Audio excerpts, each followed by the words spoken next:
Okay, in this lesson we're going to just look at a few different formulas for the area of a triangle. I'm not going to derive any of them. They've all been derived previously.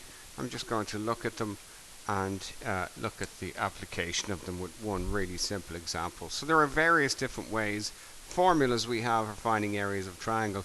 The most basic formula, I suppose, is the one you would have seen way back in primary school, which says the area of a triangle is equal to half the base multiplied by its perpendicular height. And this formula is given in your formula and tables booklets in your exam. You've just got to be able to apply it. The formula in your booklet looks like this.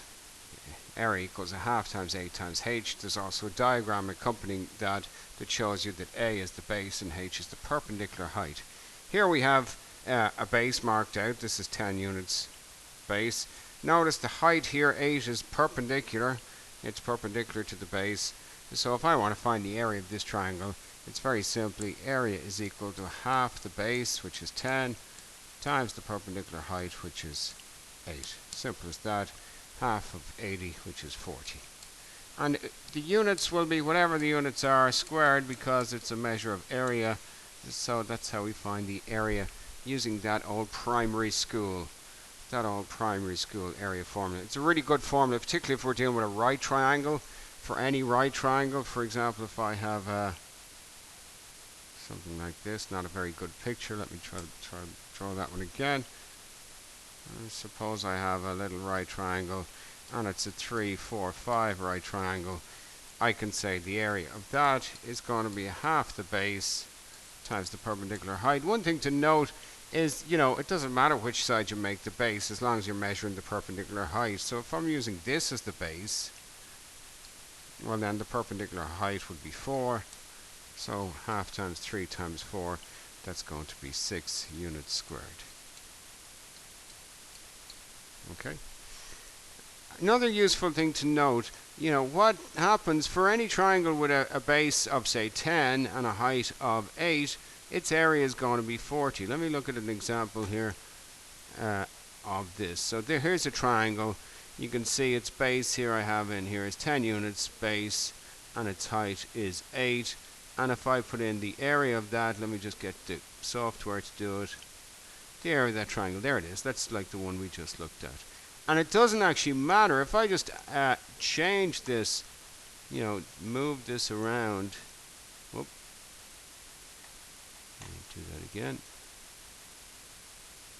So if I just animate this so it's just moving around and put in the area, it doesn't matter where that goes as long as the height is staying the same.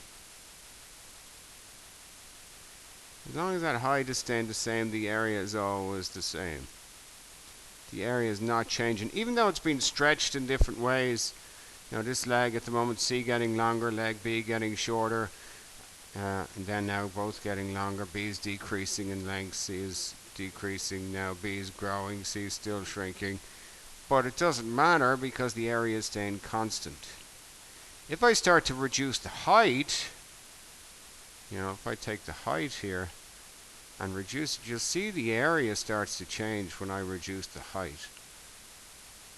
Okay, but if I keep the height at 8 and keep the base at 10, well, the area of any triangle with a base of 10 and a height of 8 is going to be 40. Of course, we're talking about perpendicular height, not slant height. Alright, so I animate the height. You'll see the area changing there because the height is changing. Base times height is changing. If I just freeze the height to be 8, no matter where it slides, the area is going to be frozen at 40. Okay, that's one formula. Second formula, again, I'm not going to derive it. We've already done that. I'm just going to show you a quick application. This is my trigonometric formula. The area of a triangle is equal to half the product of two sides and the sine of the included angle. We write that for triangle ABC. Remember that, if triangle ABC, I've named my angles those ways, well then my sides will be ABC in this way. But all it says is that the area of a triangle is a half times the product of two sides, in this case AB, times sine of the angle. That's the included angle, which means the angle between sides A and B. So to work out the area of this triangle, the area is equal to half times 8 times 14 times the sine of the angle in between them, which is 30. Sine 30 degrees is a special angle, which is a half. Half of 8 is 4. And half of 4 is 2. 2 14s, I think 28, if you type all that into your calculator. So the area of that triangle is 28, and again, its units is squared.